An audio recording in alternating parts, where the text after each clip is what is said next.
Hello everyone! Today I'm going to be talking about my thoughts on Demon Copperhead by Barbara Kingsolver as well as David Copperfield by Charles Dickens. Barbara Kingsolver is an author I've read and loved before, but this book came out in 2022, which is a year before I really got back into reading. So it's been on my radar, but because this novel is a retelling of David Copperfield, I also took it upon myself to read this for the first time as well. And these are both chunky books. Demon Copperhead is somewhere north of 500 pages, and David Copperfield, this edition that I have, is over 800 pages. And it is true that you do not need to read David Copperfield to appreciate Demon Copperhead. I do think that's true, but I also think it did enrich my experience to have read David Copperfield, and I found this to be an excellent book in its own right. And maybe more importantly, you know the Baader-Meinhof phenomenon, which is this bias that you have after you've learned something new. You notice it more frequently in the world around you. It seems to appear everywhere all of a sudden. In this case, having read David Copperfield now means I can appreciate just how many times Uriah Heep is mentioned in the media I consume. In the couple of weeks since I finished this, I've noticed Uriah Heep mentioned several times in the podcasts I listen to and in conversations that I'm having with people. So I'm going to give an overview of David Copperfield first. Then I'll get into Demon Copperhead, where I'll share my thoughts on what I think I got more out of reading them together. I will talk about a couple of plot points and parallels between them. So if you are really sensitive to spoilers, this might not be the video for you, but I do think that the joy in both of these books is the journey and not necessarily the individual plot points. So take with that what you will. David Copperfield is a Bildungsroman that follows the life of David Copperfield as he grows up in 19th century England. This was originally published in monthly installments of 3 to 4 chapters each, and I found it helpful to read it with that in mind. For the most part, I read one installment a day, and I think that helped me appreciate the serialized element of the pacing.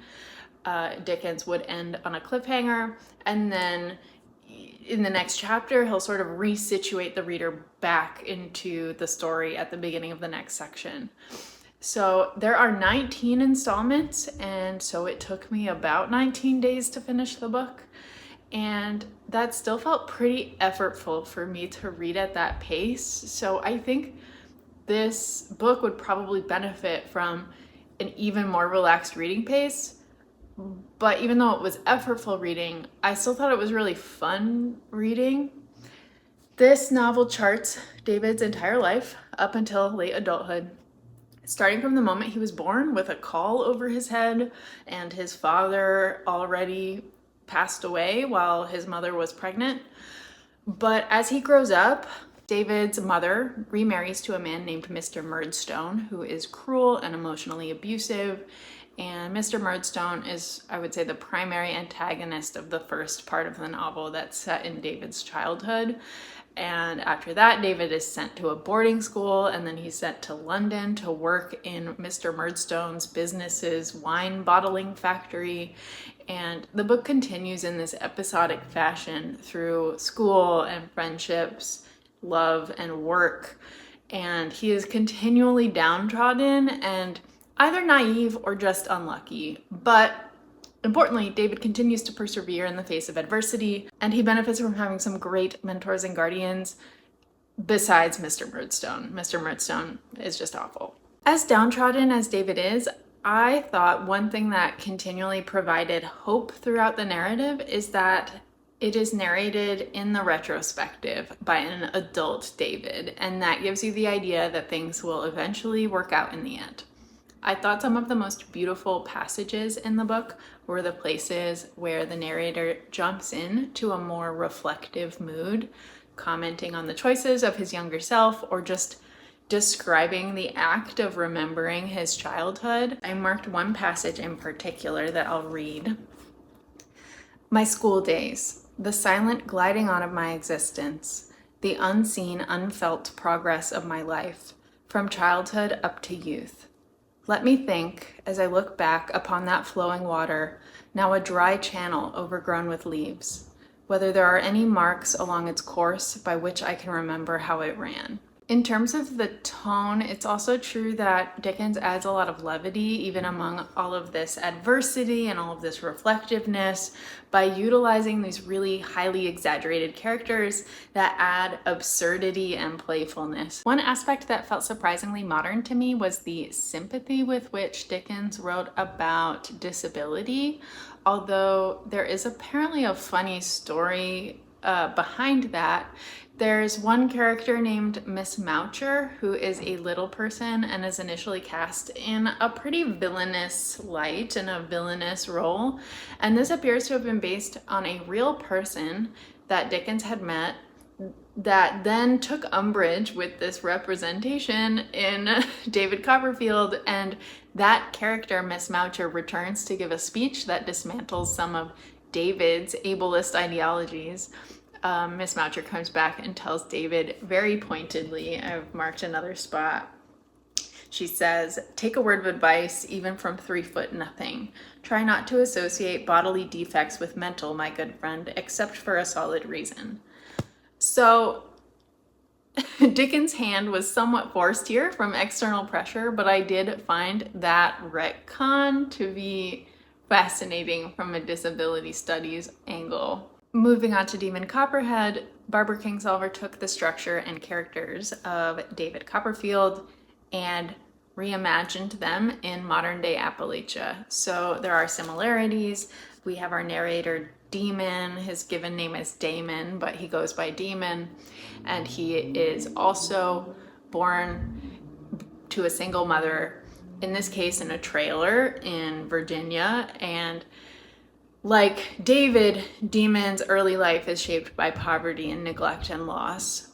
And there are also some aspects that are changed. So there are certain aspects of David Copperfield's story that are very specific to 19th century England, like debtors' prisons and moralizing about women's purity. And those are replaced in Demon Copperhead by other elements like the foster care system and the opioid epidemic.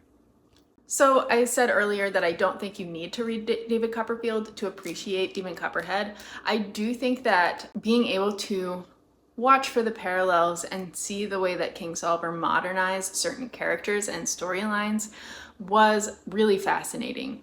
So for example, David goes to an abusive boarding school run by a guy named Mr. Creakle, which in Demon Copperhead becomes a foster home on a farm where Creaky is the foster parent that is sort of exploiting these boys for labor. Another modernization that was really interesting is Dora, who in Copperfield is David's first love and very endearing, but is impractical around matters of the home, and there's tension around that.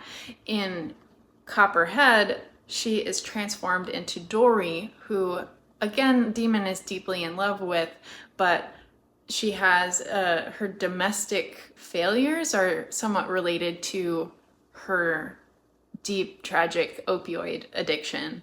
And I thought, again, the way that character storyline was shifted and transformed was really interesting. On that note, the two books do feel different tonally, which was kind of jarring for me coming straight off of David Copperfield, because Copperfield, for all its hardship, is buoyed by humor and satire and caricature that gives it this absurd quality that lightens the mood. On the other hand, I thought Copperhead was much bleaker and the characters were more grounded in reality. And while there was humor, it was a different kind of humor. So it's more so sarcasm from Demon's perspective and not so much in things that the other characters are saying themselves. So to give an example, one of the families that David lives with for a time in David Copperfield is the Macabre family. and they are in a lot of debt from Mr. Micawber's poor business decisions and ventures. But Mrs. Micawber is extremely generous with Mr. Micawber's mistakes, and she goes on numerous long tirades about how she will never desert Mr. Micawber. So the other characters are acting in somewhat exaggerated or absurd ways, but David, the character, our narrator, is taking it very seriously, while the reader can laugh at the dramatics. But in Demon Copperhead, it's kind of the opposite. So our narrator is a little bit more savvy and sarcastic himself, and that kind of makes sense with the way he grew up. But like going back to this example, the Micawbers in Demon are the Macabres, and the humor is just summarized in this quote. So, she didn't say a word the whole drive home except to swear she would never divorce Mr. Micawber in a million years. This was something she would say just out of the blue, with nobody asking her to divorce him that I knew of. So the narrative voice is sharp and clever and occasionally funny, but overall it felt to me like there was much less comic relief. Although there is this sort of sarcastic humor that appears throughout. And it also just feels heavier, and a little bit more like the class lines are more entrenched in some ways, but similarly, I think Demon Copperhead delivers a more nuanced message about the structural ills in society. It's also just a tighter novel. Kingsolver isn't afraid to cut or change characters and subplots where they would add bloat or just don't make sense in this modern setting. And also, just by virtue of being written in a modern setting with a more casual narrative voice, Demon Copperhead was a easier and faster read than David Copperfield was. So in summary, I'm really glad that I read both of these books. I gave both of them 5 stars, and I think that reading Copperfield, gave me some extra material, another layer of enjoyment to appreciate Demon Copperhead. But there was an adjustment period to get used to that difference in tone. And I think if I had to pick a favorite between them, I love them both, but I think David Copperfield is actually the one I prefer. But I think I would recommend Demon Copperhead to more people, if that makes sense. And then I wanted to close with some recommendations for further reading. If you liked Demon Copperhead and you want to try more Kingsolver, I recommend The Bean Trees. This is a novel about a young woman who leaves her home in Kentucky and drives west to make a different life for herself. On that journey, she is unexpectedly saddled with a toddler that's dropped off in her car by a stranger. So that, I think, is a good one if you want something else with a younger protagonist who is navigating hardship with resilience and compassion. And then many people who read the classics will already know this one, but David Copperfield reminded me of another great coming-of-age novel, which is A Tree Grows in Brooklyn by Betty Smith. That is another novel that unpacks themes of resilience and class mobility through education and literacy, but it's also really rooted in place like Demon Copperhead is. That is all I have for this video. Let me know in the comments if you've read either of these books or both and what your thoughts were. I'll be back next weekend with my full August wrap up. Have a good one.